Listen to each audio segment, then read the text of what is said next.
हाँ जी विद्यार्थियों, सारिਆਂ ਦਾ ਤੁਹਾਡਾ ਸਵਾਗਤ ਹੈ ਜੀ ਪੰਜਾਬੀ ਦੀ ਇਸ ਜਮਾਤ ਦੇ ਵਿੱਚ। ਆਪਾਂ ਜਿਵੇਂ ਪਿਛਲੀ ਜਮਾਤ ਦੇ ਵਿੱਚ ਬਾਬਾ ਸ਼ੇਖ ਫਰੀਦ ਬਾਰੇ ਪੜ੍ਹਿਆ ਸੀ, ਅੱਜ ਆਪਾਂ ਤੁਸੀਂ ਦੇਖ ਹੀ ਲਿਆ ਹੋਣਾ ਸ਼ਾਹ ਹੁਸੈਨ ਬਾਰੇ ਪੜਾਂਗੇ। ਇਹ PDF ਹੈ ਜਿਹੜੀ ਆਪਣੀ 11th ਵਾਲੀ ਬੁੱਕ ਹੈ ਜਿਹੜੀ RBSE ਉਹਦੀ ਹੈ। ਉਹਦੇ ਵਿੱਚੋਂ ਆਪਾਂ ਪਹਿਲਾਂ ਕੁਝ ਕੁ ਜ਼ਰੂਰੀ ਗੱਲਾਂ ਕਰਦੇ ਹਾਂ ਸ਼ਾਹ ਹੁਸੈਨ ਬਾਰੇ, ਕਿਉਂਕਿ ਇਹਨਾਂ ਦੇ ਵਿੱਚੋਂ ਹੀ ਪ੍ਰਸ਼ਨ ਤਾਂ ਦੇਖੋ ਜਿਹੜਾ ਥਿਓਰੀ ਸੰਬੰਧੀ ਪ੍ਰਸ਼ਨ ਆ ਜਾਂ ਕੋਈ ਜੀਵਨ ਸੰਬੰਧੀ ਆ, ਕੋਈ ਵੀ ਵੇਰਵੇ ਤੁਸੀਂ ਹੋ ਸਕਦਾ ਐਕਸਟਰਾ ਬੁੱਕਸ ਕੋਈ ਪੜ੍ਹ ਰਹੇ ਹੋਵੋ ਤਾਂ ਉਹਦੇ ਵਿੱਚ ਕੀ ਹੈ ਵੀ ਕੋਈ ਅਲੱਗ ਚੀਜ਼ ਦਿੱਤੀ ਹੋਵੇ ਹੈ ਨਾ, ਤਾਂ ਤੁਸੀਂ ਸੋਚੋ ਵੀ ਇਹ ਕਿਉਂ ਆ ਜਾਂ ਇਹ ਕਿਉਂ। ਅਗਰ ਕੋਈ ਇਸ ਤੋਂ ਅਲੱਗ ਚੀਜ਼ ਦਿੱਤੀ ਹੈ ਤਾਂ ਆਧਾਰ ਤੁਸੀਂ ਇਸੇ ਬੁੱਕ ਨੂੰ ਹੀ ਮੰਨਣਾ ਸਹੀ ਹੈ। ਜਿਹੜਾ ਉਹ RBSE ਵਾਲੀ ਬੁੱਕ ਨੇ ਜੋ ਲਿਖਤਾ ਬਸ ਉਹ ਲਿਖਤਾ ਫਾਈਨਲ ਹੈ, ਕੁਝ ਵੀ ਲਿਖਿਆ ਭਾਵੇਂ ਬਸ ਇਹ ਫਾਈਨਲ ਹੈ। ਇਹਦੇ ਬਾਰੇ ਆਪਾਂ ਦੇਖੋ ਜੀ ਗੱਲ ਕਰਦੇ ਹਾਂ। ਸ਼ਾਹ ਹੁਸੈਨ ਬਾਰੇ ਤੁਸੀਂ ਸੁਣਿਆ ਜੀ, ਬਾਬੇ ਫਰੀਦ ਤੋਂ ਬਾਅਦ ਲਗਭਗ ਪੌਣੇ 300 ਸਾਲ ਬਾਅਦ ਇੱਕ ਕਵੀ ਹੁੰਦਾ, ਦੂਸਰਾ ਸੂਫੀ ਕਵੀ ਆਪਾਂ ਜਿਹਨੂੰ ਕਹਿੰਦੇ ਹਾਂ। ਬਾਬੇ ਸ਼ੇਖ ਫਰੀਦ ਨੂੰ ਆਪਾਂ ਆਦਿ ਕਾਲ ਦੇ ਵਿੱਚ ਪੜ੍ਹਦੇ ਹਾਂ ਅਤੇ ਉਸ ਤੋਂ ਬਾਅਦ ਉਸ ਪੌਣੇ 300 ਸਾਲ ਦੇ ਵਿੱਚ ਕੋਈ ਵੀ ਪ੍ਰਸਿੱਧ ਸੂਫੀ ਕਵੀ ਜਾਂ ਕੋਈ ਸੂਫੀ ਕਵੀ ਹੈ ਹੀ ਨਹੀਂ। ਅਗਰ ਇਹ ਕਹਿ ਦੇਵਾਂ ਮੈਂ ਤਾਂ ਕੋਈ ਦਿੱਕਤ ਨਹੀਂ, ਕੋਈ ਪਰੇਸ਼ਾਨੀ ਨਹੀਂ ਹੈ, ਕਿਉਂਕਿ ਸੂਫੀ ਕਵੀ ਕੋਈ ਇਸ ਤਰ੍ਹਾਂ ਦਾ ਨਹੀਂ ਹੋਇਆ ਜਿਸ ਨੇ ਕੋਈ ਪੰਜਾਬੀ ਭਾਸ਼ਾ ਦੇ ਵਿੱਚ ਕੋਈ ਇਸ ਨੂੰ ਤਰੱਕੀ ਜਾਂ ਕੋਈ ਵਿਕਾਸ ਕਰਵਾਇਆ ਹੋਵੇ ਜਿਹਦੀਆਂ ਰਚਨਾਵਾਂ ਦੇ ਵਿੱਚ। ਸੋ ਸਭ ਉਸ ਤੋਂ ਬਾਅਦ ਕਿਹੜਾ ਆਉਂਦਾ ਜੀ, ਦੇਖੋ ਸ਼ਾਹ ਹੁਸੈਨ 1539 1593 ਇਹ ਗੁਰੂ ਅਰਜਨ ਦੇਵ ਜੀ ਦੇ ਸਮੇਂ ਦੇ ਵਿੱਚ ਹੁੰਦਾ। ਸ਼ਾਹ ਹੁਸੈਨ ਮੱਧਕਾਲ ਦਾ ਸੂਫੀ ਕਵੀ ਹੈ ਜਿਹੜਾ। ਹਾਂਜੀ, ਮੱਧਕਾਲ ਦੇ ਵਿੱਚ ਸ਼ਾਹ ਹੁਸੈਨ ਨੇ ਜਿਹੜਾ ਨਾਮ ਆਪਣਾ ਕਮਾਇਆ ਉਹ ਦੇਖ ਲਓ ਜੀ। ਸ਼ਾਹ ਹੁਸੈਨ ਆ ਜਿਹੜਾ ਲਿਖਿਆ ਹੋਇਆ 1539 ਤੋਂ 1593, ਬਿਲਕੁਲ ਸਹੀ ਲਿਖਿਆ ਜੀ। ਇਹ ਸਭ ਤੋਂ ਪਹਿਲਾਂ ਇਹ ਸ਼ਰ੍ਹਾਂ ਦੀ ਬੜੀ ਪਾਬੰਦੀ ਕਰਦਾ ਸੀਗਾ, ਸ਼ਰ੍ਹੀ ਨਿਯਮਾਂ ਦੀ ਬੜੀ ਪਾਲਣਾ ਕਰਦਾ ਸੀ, ਪਰ ਇੱਕ ਸਮਾਂ ਪਾ ਕੇ ਇਹ ਸ਼ਰ੍ਹੀ ਨਿਯਮਾਂ ਨੂੰ ਛੱਡ ਦਿੰਦਾ ਹੈ। ਉੱਪਰ ਗੱਲਾਂ ਲਿਖੀਆਂ ਹੋਈਆਂ, ਮਸਤ ਮਲੰਗ ਤਬੀਅਤ ਦਾ ਮਨੁੱਖ ਸੀ, ਕਿਉਂਕਿ ਇਹਦੇ ਬਾਰੇ ਵੀ ਆ ਜੂਗੀ ਅੱਗੇ ਗੱਲ। ਹਾਂਜੀ, ਵੱਡੇ ਵਡੇਰਿਆਂ ਦਾ ਦੱਸਿਆ ਜਾਂਦਾ ਵੀ ਹਿੰਦੂ ਰਾਜਪੂਤ ਸੀ, ਉਹਨਾਂ ਦੀ ਗੋਤ ਸੀਗੀ ਕਲਸ ਰਾਏ, ਇਸ ਕਰਕੇ ਆਪ ਨੂੰ ਸ਼ਾਹ ਹੁਸੈਨ ਕਲਸ ਰਾਏ ਵੀ ਕਿਹਾ ਗਿਆ ਹੈ। ਅੱਛਾ, ਸ਼ਾਹ ਹੁਸੈਨ ਦਾ ਜਿਹੜਾ ਦੇਖੋ ਜੀ ਕਿਹੜੇ ਸਿਲਸਿਲੇ ਨਾਲ ਸੰਬੰਧਿਤ ਸੀ, ਉਹ ਸੀਗਾ ਜੀ ਕਾਦਰੀ ਸਿਲਸਿਲਾ। ਹਾਂਜੀ, ਸ਼ਾਹ ਹੁਸੈਨ ਕਾਦਰੀ ਸਿਲਸਿਲੇ ਨਾਲ ਸੰਬੰਧਿਤ ਸੀ, ਕਾਦਰੀ ਸੰਪਰਦਾਇ ਨਾਲ। ਬਾਬਾ ਸ਼ੇਖ ਫਰੀਦ ਚਿਸ਼ਤੀ ਸੰਪਰਦਾਇ ਨਾਲ ਸੰਬੰਧਿਤ ਸੀ, ਅਤੇ ਉਹ ਵੀ ਅੱਗੋਂ ਕਿਹੜਾ ਉਹਨਾਂ ਦੀ ਇੱਕ ਜਮਾਤ ਸੀ ਬਹਿਲੋਲ ਸ਼ਾਹੀ ਜਮਾਤ ਦੇ ਨਾਲ ਸੰਬੰਧਿਤ ਸੀ। ਸਿਲਸਿਲਾ ਜਾਂ ਸੰਪਰਦਾਇ ਸੀ ਉਹ ਸੀ ਕਾਦਰੀ। ਉਸ ਤੋਂ ਬਾਅਦ ਜੀ ਇਸੇ ਜਮਾਤ ਦੀ ਇੱਕ ਉਪ ਸ਼ਾਖਾ ਇਹਨੇ ਬਣਾਈ ਸੀਗੀ ਸ਼ਾਹ ਹੁਸੈਨ ਨੇ ਆਪ ਹੀ, ਜਿਸ ਦਾ ਮਤਲਬ ਬਾਨੀ ਇਸੇ ਨੂੰ ਕਿਹਾ ਜਾਂਦਾ, ਜਿਹਦਾ ਨਾਮ ਇਹਨੇ ਰੱਖਿਆ ਸੀ ਹੁਸੈਨ ਸ਼ਾਹੀ। ਇਸੇ ਕਾਦਰੀ ਸਿਲਸਿਲੇ ਦੇ ਵਿੱਚੋਂ ਇੱਕ ਹੁਸੈਨ ਸ਼ਾਹੀ ਸ਼ਾਖਾ ਨਿਕਲਦੀ ਹੈ। ਜਿਵੇਂ ਬਾਬੇ ਫਰੀਦ ਦੀ ਗੱਦੀ ਅਜੋ ਧਨ ਵੀ ਚੱਲਦੀ ਰਹੀ ਹੈ, ਉਵੇਂ ਹੀ ਬਿਲਕੁਲ ਇਹਦੀ ਗੱਦੀ ਜਿਹੜੀ ਚੱਲਦੀ ਰਹੀ ਹੈ ਲਾਹੌਰ ਦੇ ਵਿੱਚ। ਆਪ ਜੀ ਦੇ 4 ਖਲੀਫੇ ਵੀ ਹੋਏ ਹਨ, ਇਹਨਾਂ ਦੇ ਨਾਮ ਰੱਖਿਓ ਧਿਆਨ ਦੇ ਵਿੱਚ। ਐਵੇਂ ਦਾ ਪ੍ਰਸ਼ਨ ਅਜੇ ਤੱਕ ਆਇਆ ਨਹੀਂ, ਆਉਣ ਦੀ ਸੰਭਾਵਨਾ ਕਿਤੇ ਨਹੀਂ ਦਿੱਤਾ ਹੋਇਆ ਹੈ। ਇਹ ਪ੍ਰਸ਼ਨ ਸਿਰਫ 11ਵੀਂ ਵਾਲੀ ਦੇ ਵਿੱਚ ਦਿੱਤਾ ਹੋਇਆ। 4 ਖਲੀਫੇ ਹੋਏ ਆ ਜੀ, ਖਾਕੀ, ਗਰੀਬ, ਦੀਵਾਨ ਅਤੇ ਬਿਲਾਵਲ। ਸ਼ਾਹ ਹੁਸੈਨ ਅਕਬਰ ਅਤੇ ਜਹਾਂਗੀਰ ਨਾਲ ਚੰਗੇ ਸੰਬੰਧ ਸੀ ਤਾਂ ਠੀਕ ਹੈ ਜੀ, ਚਲੋ ਇਹ ਗੱਲਾਂ ਹੋ ਗਈਆਂ ਸਾਰੀਆਂ। ਲਾਹੌਰ ਦੇ ਵਿੱਚ ਕਬਰ ਬਣੀ ਹੋਈ ਹੈ ਜਿੱਥੇ ਹਰ ਸਾਲ ਬੜਾ ਭਾਰੀ ਮੇਲਾ ਲੱਗਦਾ। ਤੁਸੀਂ ਵੀ ਕਿਤੇ ਜਾਓ ਲਾਹੌਰ ਸ਼ਾਹ ਹੁਸੈਨ ਦੇ ਮੇਲੇ 'ਤੇ ਜ਼ਰੂਰ ਜਾਇਓ। ਹਾਂਜੀ, ਸ਼ਾਹ ਹੁਸੈਨ ਨੇ ਪੰਜਾਬੀ ਸੂਫੀ ਕਾਵਿ ਵਿੱਚ ਕੀਤੀਆਂ ਜੀ ਕਾਫੀਆਂ ਦੀ ਰਚਨਾ ਕੀਤੀ ਹੈ ਜੀ। ਸਭ ਤੋਂ ਪਹਿਲਾਂ ਤਾਂ ਦੇਖੋ ਜੀ ਭਾਸ਼ਾ ਵਿਭਾਗ ਪੰਜਾਬ ਨੇ ਇਹਦੀਆਂ ਕਾਫੀਆਂ ਦਾ ਇੱਕ ਖਰੜਾ, ਪੁਰਾਣੀ ਹੱਥ ਲਿਖਤ ਉਹਨੂੰ ਕਿਹਾ ਜਾਂਦਾ, ਖਰੜਾ ਲੱਭਿਆ। ਉਹਦੇ ਵਿੱਚ ਸੀਗੀਆਂ ਜੀ ਸਾਰੀਆਂ 45 ਕਾਫੀਆਂ। ਹੁਣ ਵਰਤਮਾਨ ਦੇ ਵਿੱਚ 162, ਹੋ ਸਕਦਾ ਤੁਸੀਂ 163 ਵੀ ਪੜ੍ਹਦੇ ਹੋਵੋ, 164 ਵੀ, 165 ਵੀ, ਕੋਈ ਦਿੱਕਤ ਨਹੀਂ ਹੈ। ਇਸ ਤਰ੍ਹਾਂ ਦਾ ਪ੍ਰਸ਼ਨ ਹੈ ਜਿਹੜਾ ਉਸ ਨੂੰ ਡਾਊਟਫੁਲ ਰੱਖਿਆ ਜਾਂਦਾ ਹੈ। ਪਰ ਹੁਣ ਜਿਵੇਂ ਮੰਨ ਲਓ ਇੱਥੇ ਤਾਂ ਦੇ ਰੱਖੀਆਂ 162, ਅਤੇ ਮੈਨੂੰ ਲੱਗਦਾ ਵੀ ਇਸੇ ਬੁੱਕ ਦੇ ਵਿੱਚ ਹੀ ਜਦੋਂ ਪੰਜਾਬੀ ਸਾਹਿਤ ਦਾ ਮੱਧਕਾਲ ਦਾ ਇਤਿਹਾਸ ਚੱਲਦਾ ਉਹਦੇ ਵਿੱਚ 163 ਗਿਣਤੀ ਦੇ ਰੱਖੀ ਹੈ, ਸ਼ਾਇਦ ਮੈਨੂੰ ਲੱਗ ਰਿਹਾ। ਦੇਖ ਲਿਓ ਤੁਸੀਂ ਇੱਕ ਵਾਰੀ, ਪਰ ਕੋਈ ਦਿੱਕਤ ਨਹੀਂ ਹੈ, ਇਸ਼ੂ ਨਹੀਂ ਗਾ ਸਰ ਕਿਹਨੂੰ ਸਹੀ ਮੰਨੀਏ, ਇਹ ਕੋਈ ਪ੍ਰਸ਼ਨ ਨਹੀਂ ਗਾ, ਇਹੋ ਜਿਹਾ ਪ੍ਰਸ਼ਨ ਨਹੀਂ ਕਰਨਾ ਤੁਸੀਂ। ਸ਼ਾਹ ਹੁਸੈਨ ਨੇ ਕਾਫੀਆਂ ਦੀ ਰਚਨਾ ਰਾਗਾਂ ਦੀਆਂ ਬੰਦਸ਼ਾਂ ਨੂੰ ਧਿਆਨ 'ਚ ਰੱਖ ਕੇ ਕੀਤੀ ਹੈ। ਦੇਖੋ ਜੀ ਇਸ ਬੰਦੇ ਨੇ ਰਾਗਾਂ ਦੀਆਂ ਬੰਦਸ਼ਾਂ ਨੂੰ ਧਿਆਨ ਰੱਖਿਆ ਅਤੇ ਕਾਫੀ ਹੈ ਜਿਹੜੀ ਇੱਕ ਸਰੋਦੀ ਗੀਤ ਕਾਵਿ ਦੇ ਵਿੱਚ ਗਾਈ ਹੈ ਇਸ ਬੰਦੇ ਨੇ। ਹੁਣ ਦੇਖੋ ਜੀ ਕਾਫੀ ਹੈ ਜਿਹੜੀ, ਕਾਫੀ ਦੇ ਵੈਸੇ ਤਾਂ ਅੱਗੇ ਜਦੋਂ ਮੈਂ ਆਪਣੇ ਨੋਟਸਾਂ ਦੇ ਵਿੱਚੋਂ ਪੜ੍ਹਾਊਂਗਾ ਉਦੋਂ ਤੁਹਾਨੂੰ ਪਤਾ ਲੱਗ ਜੂਗਾ ਵੀ ਕਾਫੀ ਦੇ ਸ਼ਾਬਦਿਕ ਅਰਥ ਜਿਹੜੇ ਉਹ ਹੁੰਦੇ ਆ ਵੀ ਬੇਨਿਆਜ਼ੀ ਕਰਨ ਵਾਲਾ, ਅੱਗੇ ਚੱਲਣ ਵਾਲਾ, ਪਿੱਛੇ ਚੱਲਣ ਵਾਲਾ, ਲੋੜ ਪੂਰੀ ਕਰਨ ਵਾਲਾ, ਇਸ ਤਰ੍ਹਾਂ ਕਰਕੇ ਬਹੁਤ ਸਾਰੇ ਅਰਥ ਤੁਸੀਂ ਕਾਫੀ ਦੇ ਪੜ੍ਹਦੇ ਹੋ। ਕਾਫੀ ਦਾ ਦੇ ਵੀ ਰੱਖਿਆ, ਆਪਣੀ RBSC ਵਾਲੀ ਬੁੱਕ ਦੇ ਵਿੱਚ ਕਾਫੀ ਦਾ ਇੱਕ ਚੈਪਟਰ ਦੇ ਰੱਖਿਆ, ਉਹਦੇ ਵਿੱਚ ਬਕਾਇਦਾ ਦੱਸਿਆ ਹੋਇਆ ਵੀ ਕਾਫੀ ਕਹਿੰਦੇ ਕਿਹਨੂੰ ਹੈ ਤੇ ਕਾਫੀ ਦੇ ਤੱਤ ਕਿਹੜੇ ਆ, ਕਾਫੀ ਵਾਸਤੇ ਕਿਹੜੀਆਂ ਕਿਹੜੀਆਂ ਵਿਸ਼ੇਸ਼ਤਾਵਾਂ, ਕਿਹੜੀਆਂ ਚੀਜ਼ਾਂ ਦਾ ਸੁਮੇਲ ਹੋਣਾ ਚਾਹੀਦਾ, ਕਾਫੀ ਬਣਦੀ ਕਿਹੜੀ ਚੀਜ਼ ਤੋਂ ਹੈ। ਆਹ ਰਾਗਾਂ ਦੀ ਵਰਤੋਂ ਹੈ ਜੀ, ਆਹ ਜਿਹੜੇ ਰਾਗ ਆ 34 ਰਾਗਾਂ ਦੇ ਵਿੱਚ ਮਿਲਦੀਆਂ, ਰਾਗਾਂ ਦੀ ਵਰਤੋਂ ਕੀਤੀ ਹੈ ਇਹਨਾਂ ਦੀ। ਬਸ ਇੰਨਾ ਕੁ ਜਦੋਂ ਆਪਾਂ ਪੜ੍ਹਾਂਗੇ ਆਪਣੇ ਗੁਰਮਤਿ ਕਾਵਿ ਤੇ ਉਦੋਂ ਇਹਦੇ ਰਾਗਾਂ ਦੀ ਤੇ ਗੁਰਮਤਿ ਕਾਵਿ ਦੇ ਵਿੱਚ ਜਿਹੜੀ ਗੁਰਬਾਣੀ ਦੇ ਵਿੱਚ ਗੁਰੂ ਗ੍ਰੰਥ ਸਾਹਿਬ ਜੀ ਦੇ ਵਿੱਚ 31 ਰਾਗ ਵਰਤੇ ਗਏ ਆ, ਉਹਨਾਂ ਦੀ ਬਸ ਥੋੜ੍ਹੀ ਜਿਹੀ ਤੁਲਨਾ ਕਰ ਲਾਂਗੇ ਵੀ ਕਿਹੜਾ ਰਾਗ ਹੈ ਜਿਹੜਾ ਉਹ ਗੁਰੂ ਗ੍ਰੰਥ ਸਾਹਿਬ ਜੀ ਦੇ ਵਿੱਚ ਵਰਤਿਆ, ਸ਼ਾਹ ਹੁਸੈਨ ਨੇ ਨਹੀਂ ਵਰਤਿਆ। ਵੈਸੇ ਮੈਨੂੰ ਇੰਨਾ ਪਤਾ ਵੀ ਜਿਹੜਾ ਸ਼੍ਰੀ ਰਾਗ ਹੈ ਜਿਹੜਾ ਉਹ ਹੈਗਾ ਗੁਰੂ ਗ੍ਰੰਥ ਸਾਹਿਬ ਜੀ ਦੇ ਵਿੱਚ, ਗੌੜੀ ਵੀ ਹੈਗਾ, ਮਾਝ ਵੀ ਹੈਗਾ, ਆਸਾ ਵੀ ਹੈਗਾ, ਆਸਾਵਰੀ ਵੀ ਹੈਗਾ, ਆਸਾਵਰੀ ਦੇ ਵੀ ਸ਼ਬਦ ਆਉਂਦੇ ਆ, ਗੂਜਰੀ, ਦੇਵ ਗੰਧਾਰੀ, ਵਡਹੰਸ, ਸੋਰਠ, ਧਨਾਸਰੀ, ਇਹ ਹੈਗੇ ਆ ਜੀ। ਜੈਜਾਵੰਤੀ, ਤਲੰਗ, ਸਿੰਧੜਾ ਨਹੀਂ ਹੈਗਾ, ਝੰਜੋਟੀ ਨਹੀਂ ਹੈਗਾ, ਸੂਹੀ, ਬਿਲਾਵਲ, ਗੌਂਡ, ਰਾਮਕਲੀ, ਢੋਲਾ ਨਹੀਂ ਹੈਗਾ, ਖੱਟ ਨਹੀਂ ਹੈਗਾ, ਪਰਜ ਨਹੀਂ ਹੈਗਾ, ਜੋਗ ਨਹੀਂ ਹੈਗਾ। ਗੁਰੂ ਗ੍ਰੰਥ ਸਾਹਿਬ ਜੀ ਦੇ ਵਿੱਚ ਕਰ ਰਿਹਾ 31 ਰਾਗਾਂ ਦੀ ਗੱਲ। ਤੁਖਾਰੀ ਹੈ ਜੀ ਰਾਗ ਹੈਗਾ, ਦਿਦਾਰਾ ਨਹੀਂ ਹੈਗਾ, ਭੈਰੋਂ ਹੈਗਾ, ਭੈਰਵੀ ਨਹੀਂਗਾ, ਭੈਰੋਂ ਆ। ਬਸੰਤ ਹਿੰਡੋਲ ਹੈਗਾ, ਦੋਨੇ ਹੀ ਬਸੰਤ ਤੇ ਬਸੰਤ ਦੇ ਨਾਲ ਹੀ ਬਸੰਤ ਹਿੰਡੋਲ ਹੈ। ਸਾਰੰਗ ਤੇ ਕਾਨੜਾ, ਕਾਨੜਾ ਤਿਲੰਗ ਇਕੱਠੇ ਨਹੀਂ ਹੈਗੇ, ਕਾਨੜਾ ਰਾਗ ਅਲੱਗ ਹੈ, ਤਿਲੰਗ ਰਾਗ ਅਲੱਗ ਹੈ। ਕਾਨੜਾ ਮਾਰੂ, ਗਾਉਣ ਦਾ ਤਰੀਕਾ, ਰਾਗ ਉਸੇ ਨੂੰ ਕਹਿੰਦੇ ਆ, ਰਾਗ ਹੁੰਦਾ ਇੱਕ ਗਾਉਣ ਦਾ ਤਰੀਕਾ। ਕਾਨੜਾ ਮਾਰੂ ਇਹ ਇਕੱਠੇ ਨਹੀਂ ਹੈਗੇ, ਕਾਨੜਾ ਤੇ ਮਾਰੂ ਅਲੱਗ-ਅਲੱਗ ਹੈਗੇ ਆ, ਕਾਨੜਾ ਮਾਰੂ ਇਕੱਠੇ ਦੇ ਰੱਖੇ। ਜੰਗਲਾ ਰਾਗ ਨਹੀਂ ਹੈਗਾ, ਕਲਿਆਣ ਰਾਗ ਵੀ ਹੈਗਾ ਗੁਰੂ ਗ੍ਰੰਥ ਸਾਹਿਬ ਜੀ ਤੇ ਗੱਲ ਕਰ ਲਾਂਗੇ, ਇਹਦੀ ਆਪਾਂ ਕੰਪੈਰੀਜ਼ਨ ਕਰ ਲਾਂਗੇ, ਨੋ ਡਾਊਟ, ਕਿਉਂਕਿ ਜਿਵੇਂ ਜਿਵੇਂ ਆਪਾਂ ਗੁਰਮਤਿ ਕਾਵਿ ਧਾਰਾ ਜਦੋਂ ਪੜ੍ਹਾਂਗੇ ਉਦੋਂ 31 ਦੇ 31 ਰਾਗਾਂ ਦਾ ਆਪਾਂ ਜ਼ਿਕਰ ਕਰਾਂਗੇ ਤੇ ਉਦੋਂ ਤੁਹਾਡੇ ਸਾਹਮਣੇ ਸਾਰੀ ਗੱਲ ਖੁੱਲ੍ਹ ਕੇ ਆ ਜੂਗੀ, ਕੋਈ ਪ੍ਰੋਬਲਮ ਨਹੀਂ। ਇੱਕ ਵਾਰ ਵੈਸੇ ਹੀ ਮੈਂ ਕਿਹਾ ਇਹਨਾਂ ਦੇ ਨਾਮ ਥੋੜ੍ਹੇ ਜਿਹੇ ਤੁਹਾਡੇ ਕੰਨਾਂ ਦੇ ਵਿੱਚ ਸੁਣ ਜਾਵੇ, ਤੁਹਾਨੂੰ ਪਤਾ ਲੱਗ ਜਾਵੇ ਵੀ ਇਸ ਤਰ੍ਹਾਂ ਦੇ ਰਾਗ ਹੈ ਜਿਹੜੇ ਸ਼੍ਰੀ ਗੁਰੂ ਗ੍ਰੰਥ ਸਾਹਿਬ ਜੀ ਦੇ ਵਿੱਚ ਵਰਤੇ ਗਏ ਹੈ। ਰਚਨਾ ਦੇ ਵਿੱਚ ਜੀ ਕਹਿੰਦਾ ਜੀ ਮੁਰਸ਼ਦ ਗੁਰੂ ਉੱਤੇ ਸਭ ਤੋਂ ਜ਼ਿਆਦਾ ਪ੍ਰੇਮ ਦਾ ਜ਼ੋਰ ਆ। ਵੈਸੇ ਕੀ ਆ ਦੇਖੋ ਜੀ, ਆਪ ਜੀ ਨੇ ਜਿਹੜੇ ਵਿਸ਼ੇ ਕਿਹੜੇ ਕਿਹੜੇ ਲਏ ਆ, ਇਸ ਤੋਂ ਇੰਪੋਰਟੈਂਟ ਕੋਈ ਗੱਲਾਂ ਨਹੀਂ ਹੈ। ਆਪਾਂ ਤੁਸੀਂ ਕਹਿ ਦਿੰਦੇ ਆ ਵੀ ਠੀਕ ਹੈ ਸਰ 11ਵੀਂ ਵਾਲੀ ਬੁੱਕ ਅਸੀਂ ਪੜ੍ਹ ਲਈ, ਪਰ ਮੈਨੂੰ ਪਤਾ ਹੈ ਨਾ ਵੀ ਇਹ ਬੁੱਕ ਆ ਜਿਹੜਾ ਕੀ ਹਾਲ ਕਰਦੀ ਹੈ। ਦਰਦ ਅਤੇ ਵਿਛੋੜੇ ਦੇ ਵਿਸ਼ੇ ਲਏ ਗਏ ਹਨ, ਇਹਨਾਂ ਦੇ ਵਿੱਚ ਗਹਿਰੀ ਹੂਕ ਅਤੇ ਪੀੜ ਹੈ। ਰਾਗਾਂ ਵਿੱਚ ਰਚੀ ਹੋਈ ਆਪ ਜੀ ਦੀ ਕਵਿਤਾ ਗਾਈ ਜਾਣ ਦੀ ਮੁਹਾਰਤ ਰੱਖਦੀ ਹੈ। ਇਹਨੂੰ ਕਿਹਾ ਜਾਂਦਾ ਸਰੋਦੀ ਕਾਵ, ਤੁਸੀਂ ਪੜ੍ਹਦੇ ਹੋ ਸਰੋਦੀ ਮਤਲਬ ਗਾਈ ਜਾਣ ਵਾਲੀ, ਸਰੋਦੀ ਕਵਿਤਾ ਇਸ ਨੇ ਲਿਖੀ ਹੋਈ ਹੈ।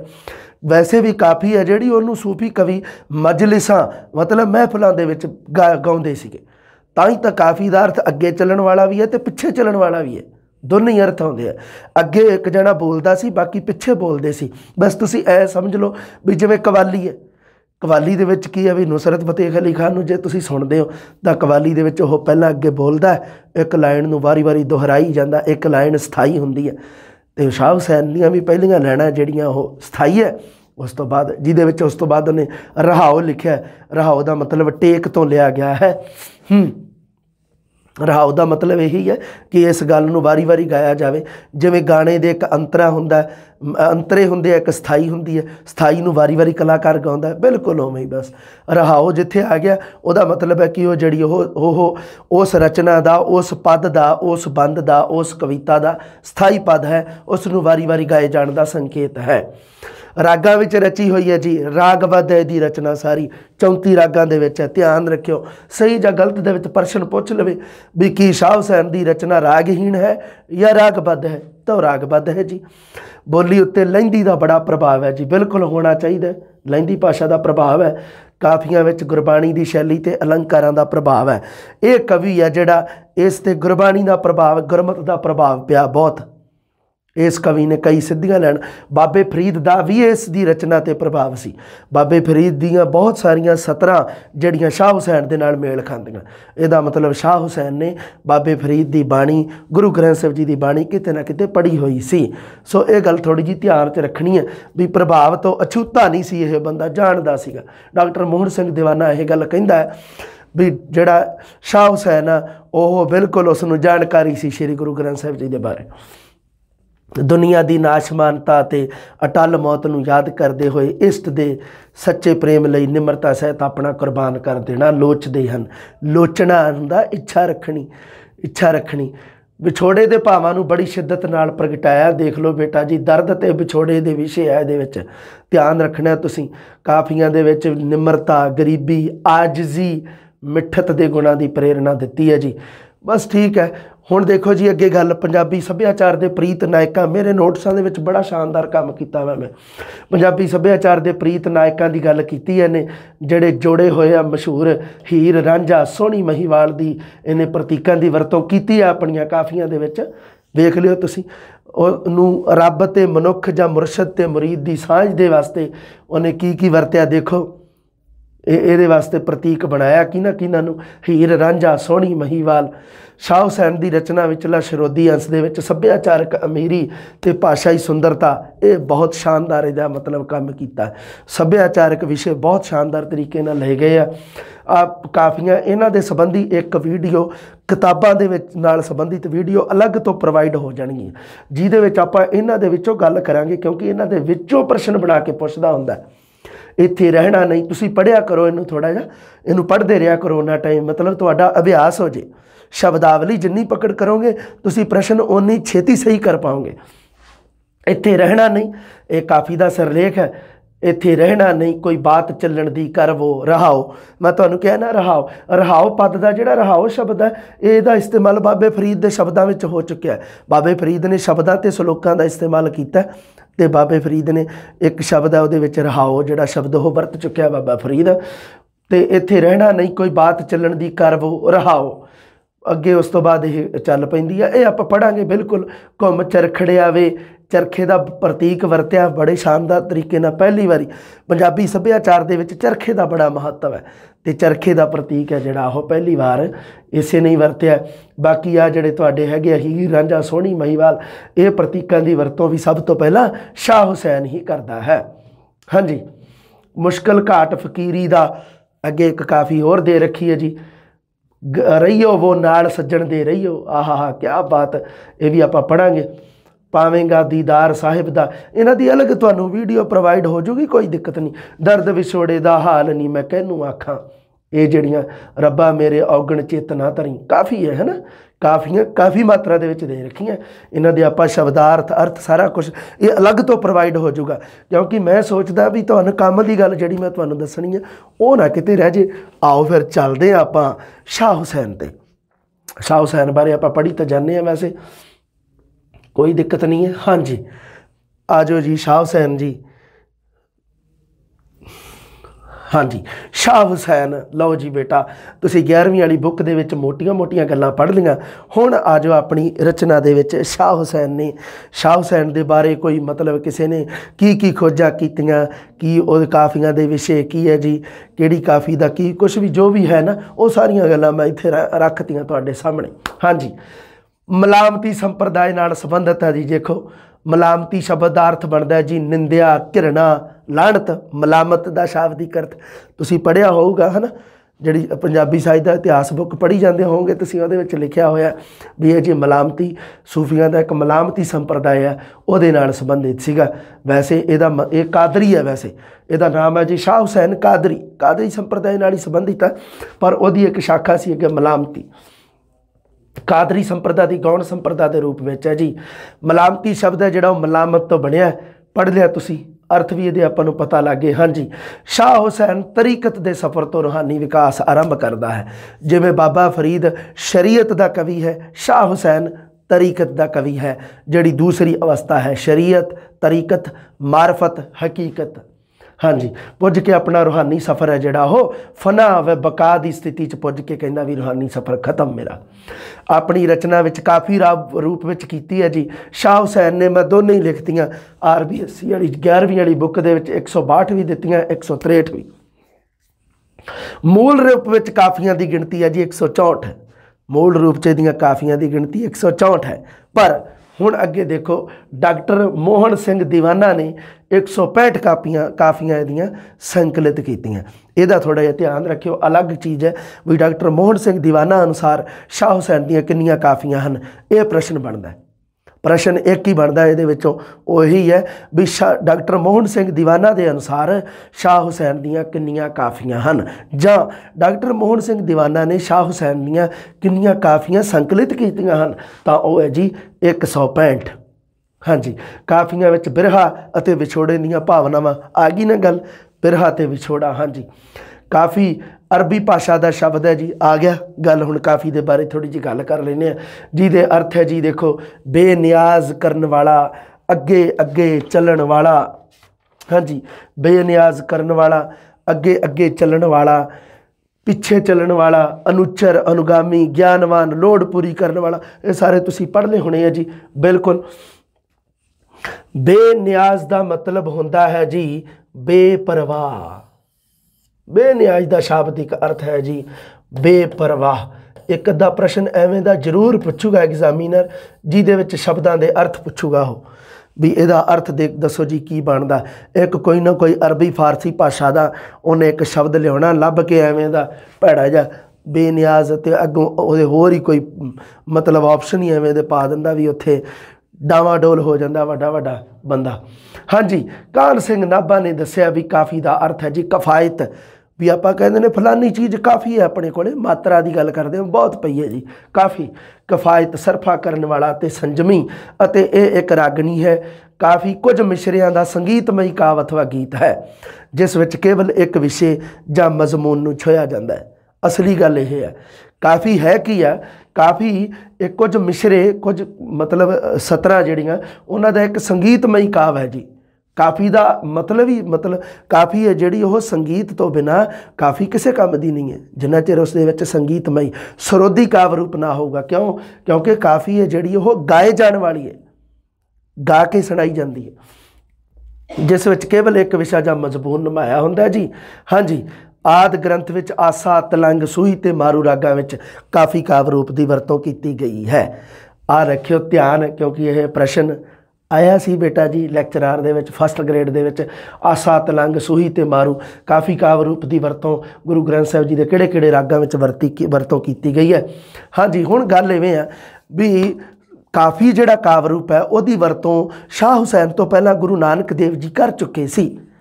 अगर आप पंजाबी की गल करिए तो पंजाबी साहित्य दे विच सब तो पहला पंजाबी साहित्य दे विच सब तो पहला काफ़ी काव रूप की वरतों किसने की? गुरु नानक देव जी ने। सब तो पहला गुरमत साहित्य दे विच वरतों किसने की? कोई डाउट नहीं, गुरु नानक देव जी। पर सब तो पहला पंजाबी सूफी साहित्य दे विच इस दी वरतों किसने की? तो शाह हुसैन ने की, क्योंकि गुरु नानक देव जी गुरमत कावधारा के कवि है तो शाह हुसैन सूफी कावधारा का कवि है। शाह हुसैन तो पहला गुरु नानक देव जी द्वारा अध्यात्मक विचारों का प्रगटावा काफ़ी काव रूप राही प्रारंभ हो गया सी जी। शाह हुसैन ने पहली बार पंजाबी सूफी साहित्य और इस्लामी रहस्यवादी साहित्य में काफ़ी काव रूप की वरतों की है। यदि शब्दावली का ध्यान रखियो, पहला पंजाबी सूफी कवि है जिसने काव रूप का सफलता और प्रभावशाली रूप में इस बंदे ने वरतों की है। उस तो बाद तुहानू पता ही है भी काफ़ियाँ बुल्ले शाह भी लिखता है। बुल्ले शाह जिहड़ा पंजाबी सूफी कविता का शिखर है, काफ़ियाँ का शिखर है। वो काफ़ी काव रूप की वरतों इश्क, हकीकी, बिरहा, विछोड़े के प्रगटावे लई कीती है बेटा जी। शाह हुसैन अपने प्यारे अल्लाह वास्ते किहड़े-किहड़े शब्दां की वरतों करता है काफ़ी दे विच देख लो। सज्जण प्रीतम सज्जण दे हथ बाह साडी, कीकणे अखां छड्ड वेड़िया।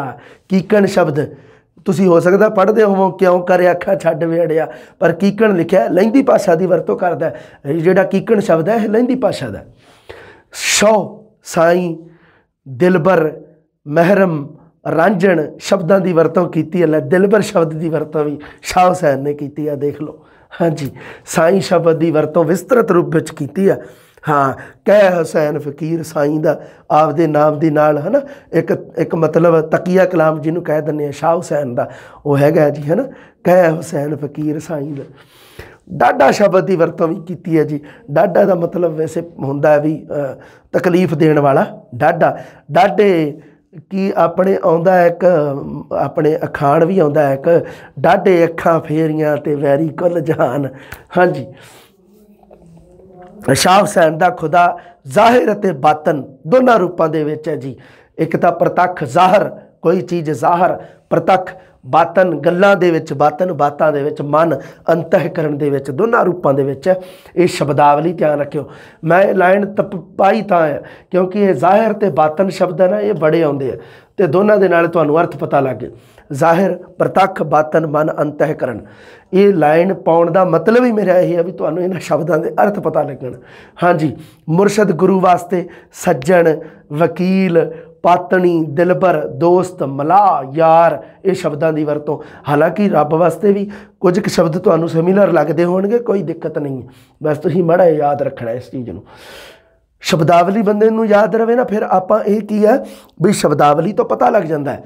क्योंकि पता की करते कई बारी एग्जामिनर की करता, एक लाइन लिखता तो थले दे लिख दिंदा भी हाँ भी दसो ये किहदी रचना, तो उदों आपां नूं ये शब्दावली दसदी है भी ये रचना किहदी है। सारियां रचनावां तो याद नहीं कर नहीं सकते, कंठ थोड़ा कर लेंगे सारियां नूं।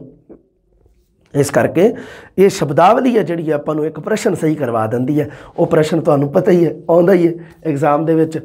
हाँ जी, नफस, नफस का मतलब हुंदा अनैतिकता या काम भावना। नफस अनैतिकता, कोई माड़े कर्म जिन्हों कह देंगे, काम भावना, इनू ये जिहड़ी हैगी है ये 5 बिरतियां नाल तुलना की है तो उहदे वास्ते 5 साखियां शब्द की वरतों की है।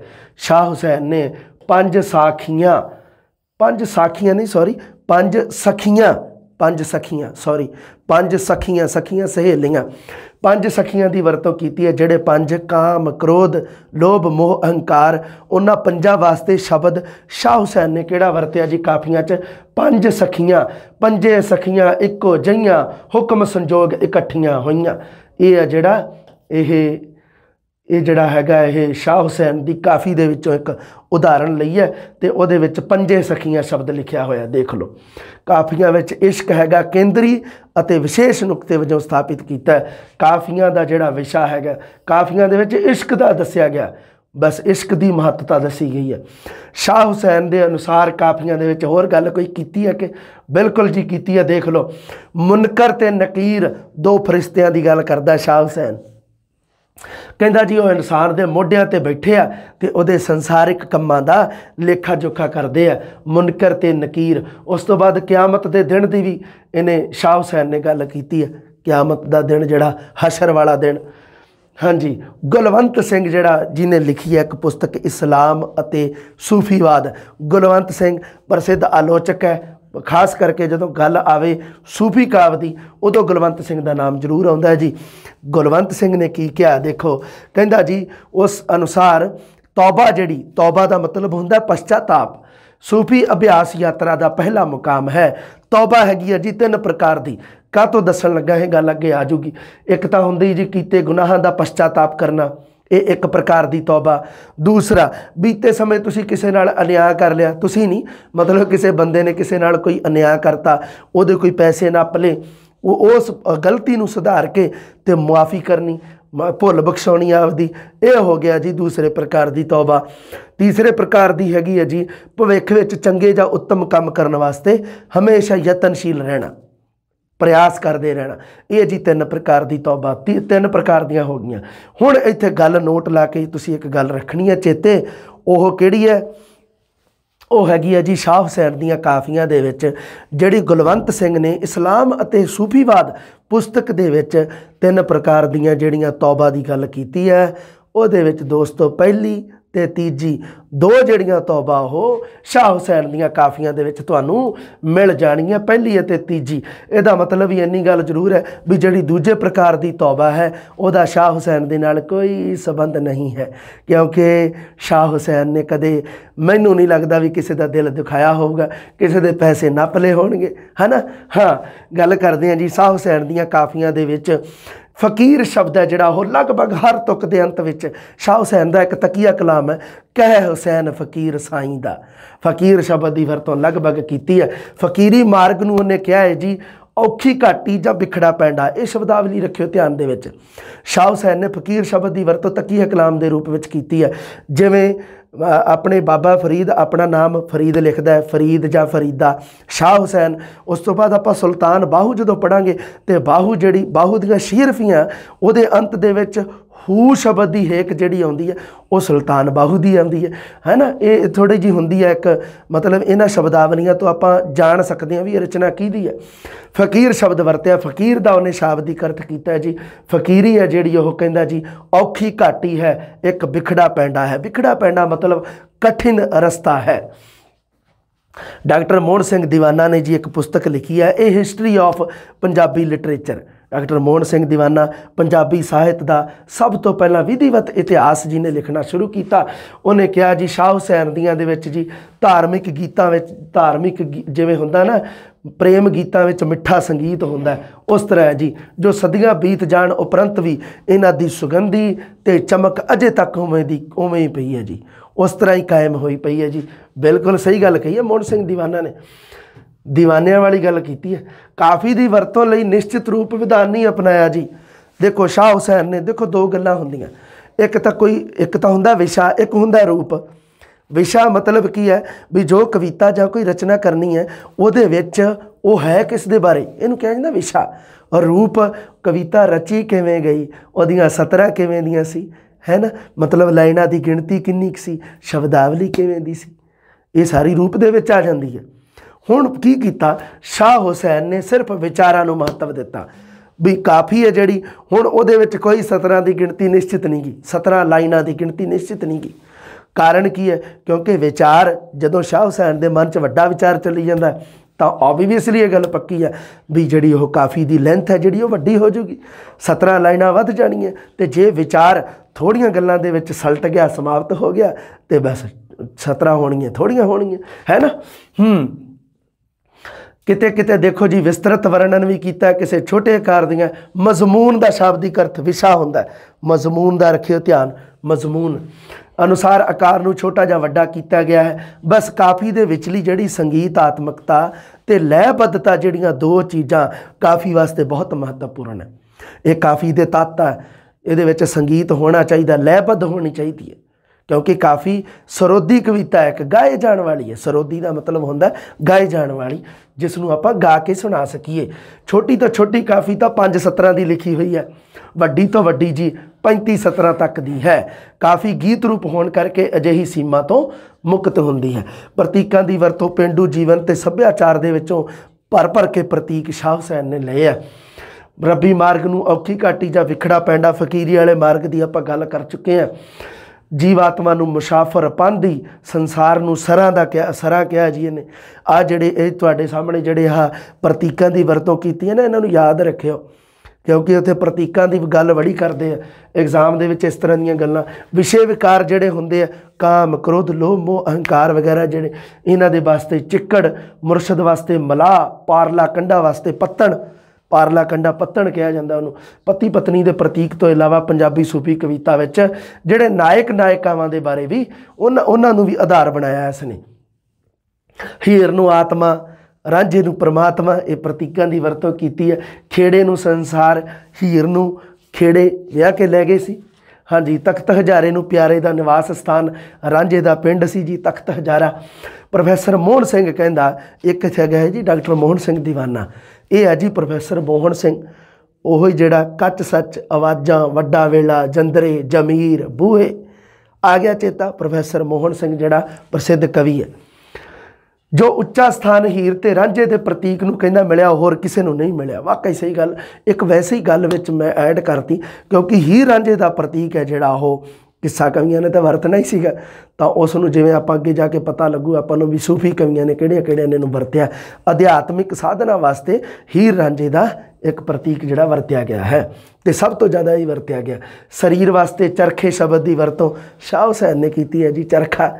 ਚਰਖਾ ਸ਼ਬਦ ਦੀ। ਰੇਜ਼ਾ ਇੱਕ ਪੇਂਡੂ ਜੀਵਨ ਵਿੱਚ ਸ਼ਗਨ ਦਾ ਪ੍ਰਤੀਕ ਹੈ, ਘਰ ਵਿੱਚ ਆਏ ਪ੍ਰਾਹੁਣੇ ਨੂੰ ਰੇਜ਼ਾ ਦਿੱਤਾ ਜਾਂਦਾ, ਉਹਦੀ ਵੀ ਵਰਤੋਂ ਇਸ ਨੇ ਕੀਤੀ ਹੈ।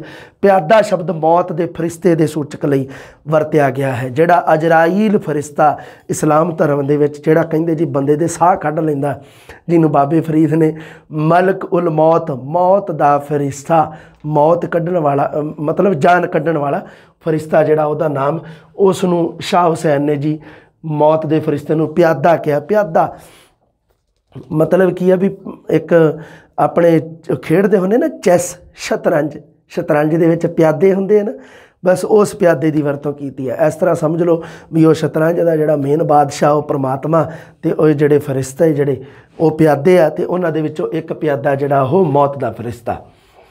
शराब धंधे बारे जिक्र किया जी, जोड़ा सोने चांदी का व्यापार करने वाला शराब। हाँ, रचना उपर बाबा फरीद ते गुरमत काव्य का बिल्कुल जी प्रभाव हैगा, नो डाउट, ध्यान रखियो इस गल नूं। जुलाहे दे किते का विशेष प्रगटा किया है, क्योंकि जात का जुलाहा इसनूं कहा जाता भी ये जात का जोड़ा जुलाहा सीगा। नाओ हुसैना ते जात जुलाहा गाड़ा तेंदियां ताणियां वालियां, इतों पता लगता भी ये जात का जुलाहा सी। जुलाहे किते की बड़ी चरखा ते चरखे के वक्-वक् हिस्सियां का वर्णन किया होया है ना, ਉਹਦੇ ਵੱਖ-ਵੱਖ ਜਿਹੜੇ मतलब आउंदे हिस्से ਉਹ ਆਪਾਂ ਵੇਖਾਂਗੇ ਕਾਫੀਆਂ ਦੇ ਵਿੱਚ। ਕਾਫੀਆਂ ਦੀ ਭਾਸ਼ਾ ਕੇਂਦਰੀ ਪੰਜਾਬੀ अथवा ਲਾਹੌਰ ਅੰਮ੍ਰਿਤਸਰ ਦੇ ਇਲਾਕੇ ਦੀ ਹੈ ਜੀ। ਬਿਲਕੁਲ ਕੇਂਦਰੀ ਪੰਜਾਬੀ ਦੇ ਨਾਲ ਲਹਿੰਦੀ ਪੰਜਾਬੀ ਦੀ ਇੱਕ ਆਇਆ ਸੀ ਜਿਹੜਾ ਕੀਕਣ ਸ਼ਬਦ ਲਹਿੰਦੀ ਦਾ फारसी हिंदी आदि भाषावां की भी वरतों की है। इनू लाहौर की भाषा जी उसनों केंद्री पंजाबी कहा जाता सी, जी लाहौर की सी भाषा, जिन्हों अजकल आप माझी भाषा कहने, माझे की बोली। लहिंदी पंजाबी के ड़ै अखर नूं वरत के विशेष संगीत सिरजिया, ड़ै अखर नूं वरत के बड़े जी विशेष संगीत वरते जाते हैं। देख लो असाडड़ा, अंधेरड़ी, साहरड़े, पेयड़े, चरखड़िया, घुम चरखड़िया वे तेरी कत्तण वाली जीवे, है ना।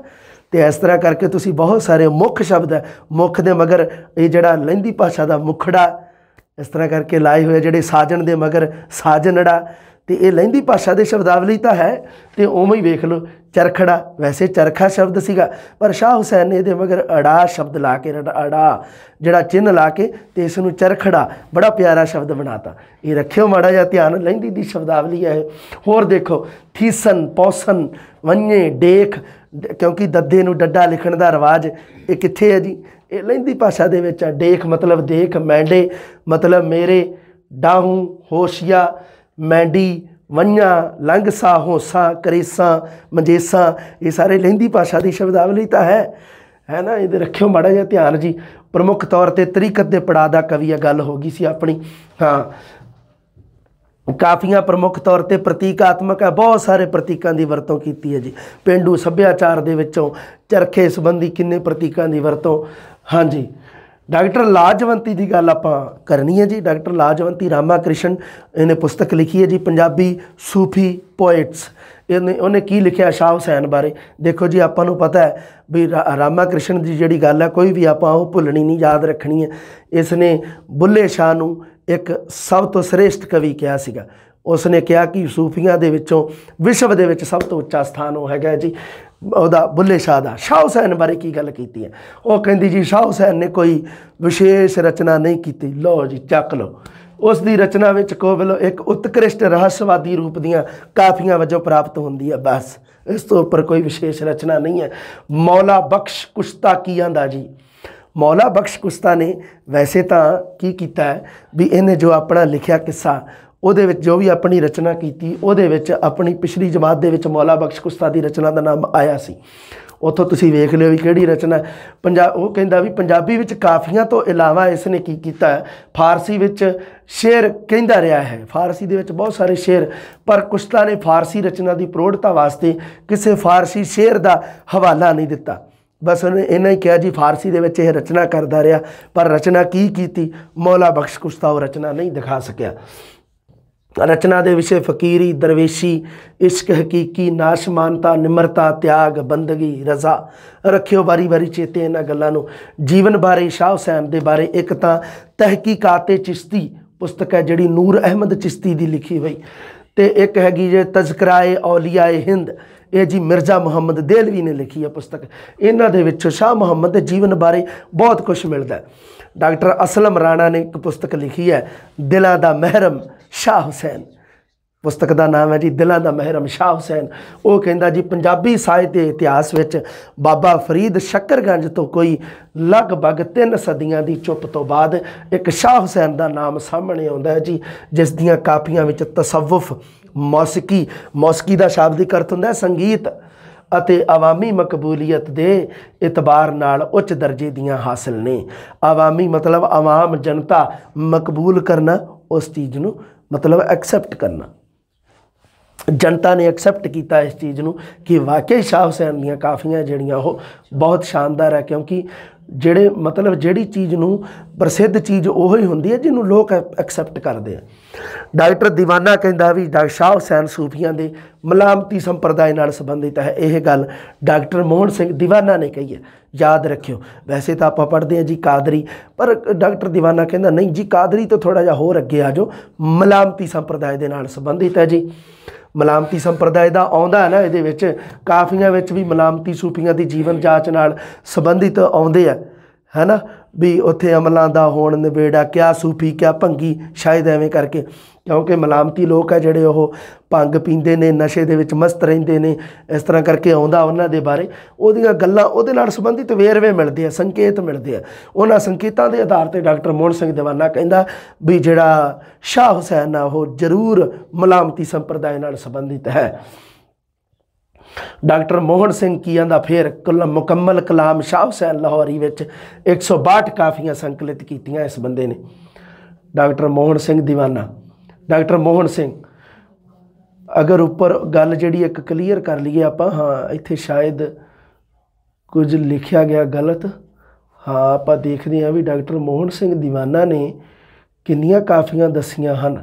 हाँ जी, डॉक्टर मोहन सिंह दीवाना ने 165 काफियां संकलित कीतियां। आह गल चेते रखनी है तुसीं, 165 काफियां कीतियां इसने संकलित, 162 नहीं, 162 तो अपनी बुक दे विच है जी। हाँ इसनूं आपां इसनूं की करना है, हाँ जी, हाँ बेटा जी, हाँ हाँ जी। डॉक्टर मोहन सिंह ने मुकम्मल कलाम जी शाह हुसैन लाहौरी जी पुस्तक लिखी है, वो 165 काफियां का संकलन किया इन्हें, माड़ा जिहा रखियो ध्यान दे विच 165। हाँ जी, शाह हुसैन मस्ती का कवि है जी, बिल्कुल। मस्ती सूफियां की हाल अवस्था नूं कहा जाता है, मस्ती हाल की अवस्था नूं कहा जाता है। हाल की हाल है तेरा, उसनूं कहा जाता है हाल, प्रगट करने वाला शब्द है जी। देखो मौला बख्श कुश्ता यदी पुस्तक का नाम आ गया जी, पंजाबी शायरां दा तज़करा, पंजाबी शायरां दी जीवनी। हुसैन नूं ख्याल आया कि कच्चे गाने जिवें हुंदे आ ठुमरी, दादरा, ख्याल आदि दे बोलां नूं हिंदी दी थां पंजाबी विच पेश किया जाए। ये कहंदा भी शाह हुसैन नूं ख्याल आया भी क्यों ना इन्हां नूं हिंदी दी थां ते पंजाबी विच पेश किया जाए। ये मतलब आप दे वल्लों मौला बख्श कुश्ता एक गल लिखदा है। डॉक्टर साधू राम शारदा कहंदा भी उस उपर कृष्ण भगती ते रास लीला दे प्रभाव कारण खेड अते खेडण प्रतीकां दी वरतों बड़ी वार-वार करदा, क्योंकि कृष्ण लीला दे विच खेडण दा जिक्र आउंदा, खेड दा, तो ये खेड ते खेडण प्रतीकों की वरतों करके डॉक्टर साधू राम शारदा कहंदा जी बिल्कुल इस दे उपर कृष्ण भगती ते रास लीला का मतलब प्रभाव सीगा, इसने उसका प्रभाव कबूलिया है। होर सूफी कवियों नालों गुरमत का ज़्यादा प्रभाव कबूलिया है इस बंदे ने, ये गल आपां याद रखनी है भी होर जिहड़े सूफी कवि है जिहड़े शाह हुसैन तो बाद दे विच हुंदे आ जां शाह हुसैन आप, उन्होंने गुरमत का इन्ना प्रभाव नहीं कबूलिया, उन्होंने उपर गुरमत काव्य का इन्ना प्रभाव नहीं पिया जिन्ना शाह हुसैन ते पिया। डॉक्टर मोहन सिंह कहंदा कि वह ना गुरु नानक बाणी तो अणजाण नहीं सी। डॉक्टर मोहन सिंह दीवाना, मैं तुहानूं गल दस ही दित्ती सी, इश्क का संकल्प पंजाबी साहित्य विच लिआंदा ते इस नूं दृढ़ कीता। पंजाबी साहित्य विच इश्क का संकल्प है जिहड़ा वो इसने लिआंदा जी, ते सूफी काव्य विच रांझा ते चरखा प्रतीकों की वरतों लिआंदी है। डॉक्टर अतर सिंह ने एक पुस्तक लिखी है जी दृष्टिकोण। जदों आपां जिहड़ी आलोचना दे विच जिहड़ी आधुनिक आलोचना पढ़ते हैं आपां, ਉਹਦੇ ਵਿੱਚ ਆਪਾਂ डॉक्टर अतर सिंह ਦਾ ਜ਼ਿਕਰ ਜ਼ਰੂਰ ਆਉਂਦਾ। आधुनिकवादी आलोचना दे विच दृष्टिकोण पुस्तक उन्हें लिखी है, ਉਹਦੇ ਵਿੱਚ ਕਿਹਾ जी सारी कविता विच सिर्फ 5 हवाले ऐसे मिलते हैं जिन्हां दा संबंध इस्लामी मिथिहास दे नाल है, मतलब इस्लाम दे नाल संबंधित, इस्लामी मिथिहास दे नाल संबंधित केवल 5 ही हवाले, 5 ही प्रतीक, 5 ही गल्लां दी शाह हुसैन ने वरतों की है। बाकी सारियां कोई लोक बोलियां दे विचों, कोई सभ्याचार दे विचों, इस तरह करके इकट्ठियां कीतियां। ये शाह हुसैन दे बारे आपां गल कीती है। अगली जमात दे विच आपां पढ़ना है जी सुल्तान बाहू। शाह हुसैन दीयां गल्लां रखियो ध्यान, इन्हां सारियां दी इकट्ठियां दी PDF तुहानूं मिल जाएगी, क्या हो सकता क्लास दी अलग अलग PDF भी मिल जाए। सो जल्दी मिलते हैं जी। सत श्री अकाल।